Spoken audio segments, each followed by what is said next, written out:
Yeah, I don't like seatbelts, y'all. Never did. I feel like they're too restricted. They save lives. I know that. But I just feel like, child, when I need to get up out of a car, I don't want to be stuck in no seatbelt. But I wear them now.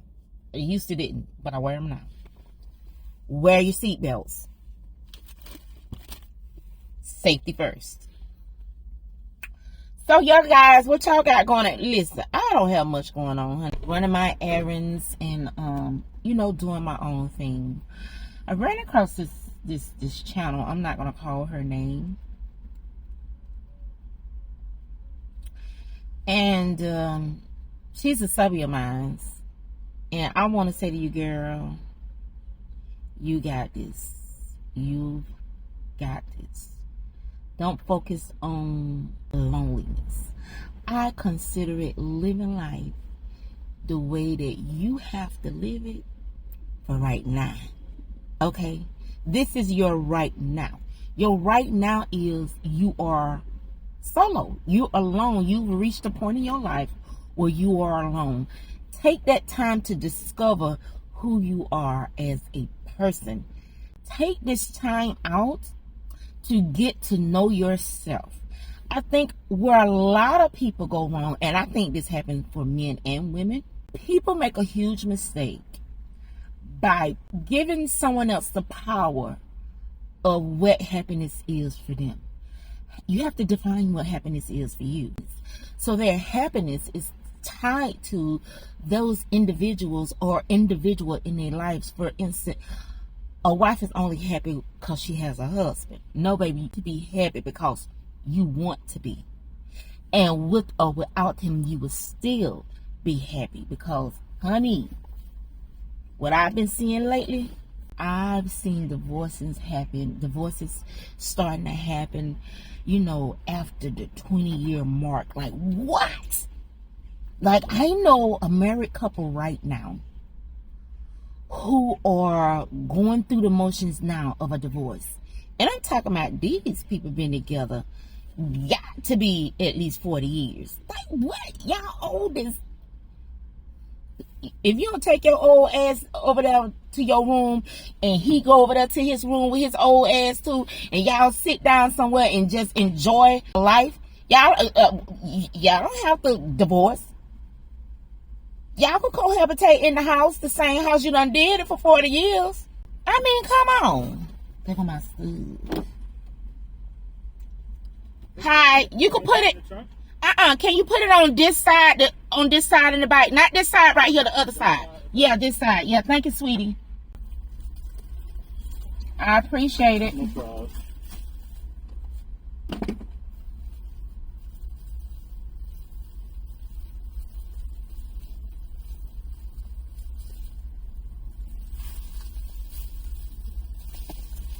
Have a good one. You too.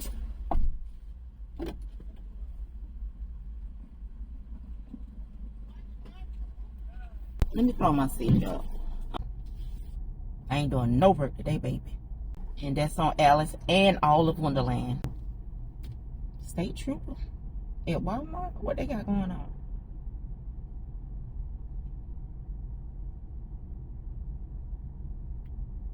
And I'm so glad my baby making days are over with. Well, it ain't over with. Let's just say I'm glad I ain't got no little babies, honey. They have to deal with. I remember one time my son was a baby and they shut the whole Walmart down to find him. That little joker broke and ran and hid, and we couldn't find him. And yeah, they had they locked the whole Walmart down to find him. And you know what my son was? He had ran and hid up under some clothes with his thumb in his mouth, giggling at the fact that we were calling his name and looking for him. He was my second child, and I had a third one in my belly at that time. And I was having babies back to back. Well, it depends on what you consider back to back. All my kids are spaced out at least 2 years. My two oldest, I think they're 2 years. No, they're 3 years apart. No, they're 5 years apart. No, 91 and 94. They're 3 years apart. I had one in 94, then I had one in 96. That's 2 years. 96, and then I had one in 99. I got 4 babies, in case y'all didn't know.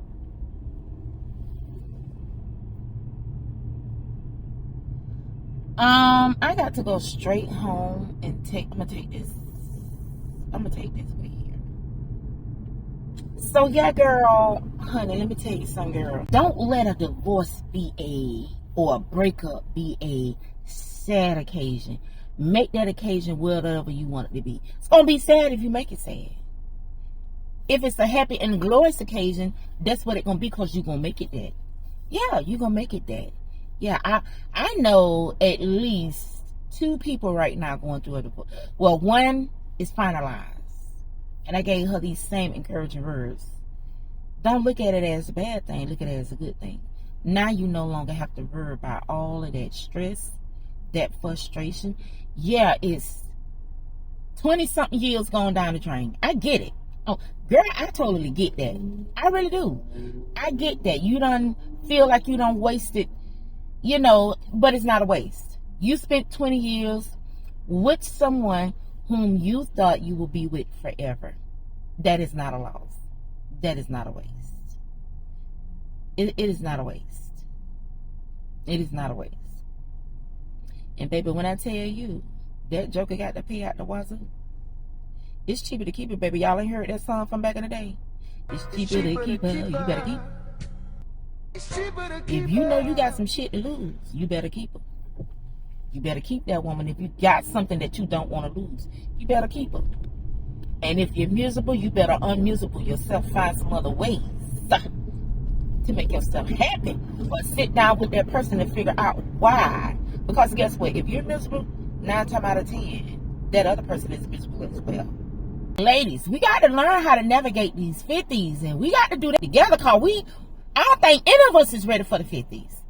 I don't think any of us is ready for the other side of the hill. So we need to come together as a community of women 50 and plus and get together and just, baby, figure out how to navigate these 50s and so forth. Because, baby, it's a rough road. And we got some ladies in there that can give us some insight on what's actually going on as far as our relationship goes, as far as our statuses, like if we're single, divorced, or whatever, as far as that, but also as far as what's going on within our bodies.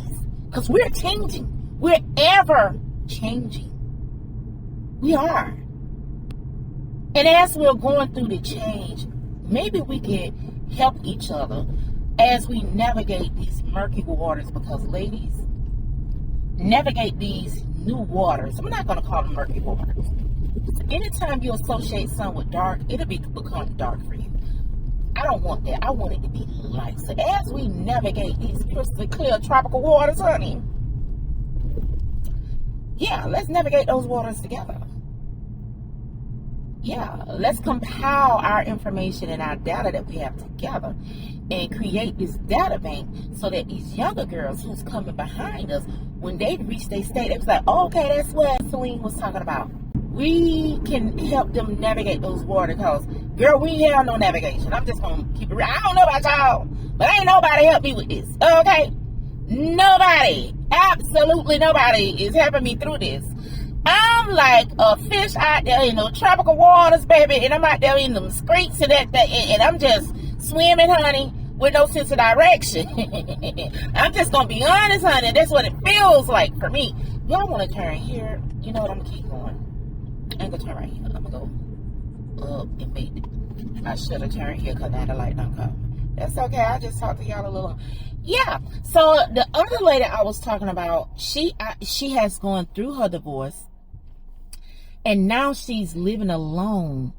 And she's having a difficult time living alone because she said she was lonely. And I get it. You've lived with, I don't know how long she was married. You've lived with someone for so long. And then all of a sudden there's a void. That person is no longer there. So I get it. Honey, don't look at it as loneliness. Look at it as a time period for you to get to know the new you. Because there's a whole different version of you now. You're no longer that person who has to take care of another individual. You're actually going through the phase of empty nesting again. I don't know if you know that or not. You are a new empty nester again. And you remember that feeling how it was when all your kids got grown and they moved out on their own and you no longer felt needed by someone? Because as parents, we're always needed by our children. I don't think we as parents consider that feeling. But when those kids get grown and they move out, that's going to be a whole new level of emptiness and loneliness that you're going to have to learn to cope with. So you're just going through a whole nother phase of that, but just a different kind. Because if you think about it, honey, a lot of people don't want to believe taking care of a man is like taking care of a whole nother child, honey. And if he's divorced or have left you, guess what? You're an empty nester. That's all. Honey, you is an empty nester. Create that nest. Turn it into what you want it to turn into. Look at it in a positive way and build from that. We as a group of 50 plus, or maybe some of you that's nearing 50, and you might be going through perimenopause and don't even know it. And that perimenopause phase, don't read up on it. Because all it's going to do is make you frustrated. Because you're going to think, oh, I'm past perimenopausal, and you're menopause, and then you're going to look up one day, you got a whole period. And you're going to be like, wait a minute, what's going on? Because I thought I was in menopause. No, baby, you're still in the perimenopausal phase. And then you could be in menopause, but guess what? You can have a period of menopause. Okay? And baby, guess what? You think you're going crazy? You ain't going crazy, baby. You're just going through the change. You in menopause. Okay? Baby, that whole, ooh. Tearing my ass up. That whole perimenopausal menopause. It's tearing me up, girl. It really is. It's tearing me up. Okay. Shout out to Miss Mariah. Hey, girl, me and Mariah go back like babes and pacifiers. Ain't that what it say? Well, hey, girl. Hey, I'm so glad you enjoyed that video. And that's the feel. When you said you felt like you was in South Florida with me, girl, that's what I was going for. When I did that drive, I said, you know what? Let me show them what it give you a little South Florida flavor. You get what I'm saying? Yeah. I'm so glad you enjoyed that video. And I'm so glad you got it. You got it. That means I'm doing good, girl. If you live in Florida and don't have a palm tree in your yard, why are you even living in Florida? Why? And if you only got one variety of palm trees in your yard, why you even got one variety of palm trees in your yard? Why? That is so un-Floridian-like. Okay. If you live in Florida and you don't have a palm tree in your yard, why are you even living in Florida? That's a disgrace to the Floridian culture. For me, one sign of perimenopause should have been me sprouting out little whiskers. Who they for? I ain't never had no whiskers. All of a sudden I'm growing whiskers. That's a sign, girl. That's what I believe. Now, it may not be true, but I'm telling you what happened to me in my body. When these start sprouting up, yep, you're about to start your journey onto the other side. Now let's help each other navigate these waters of 50s, honey. I don't know what to tell you. It's going to house child.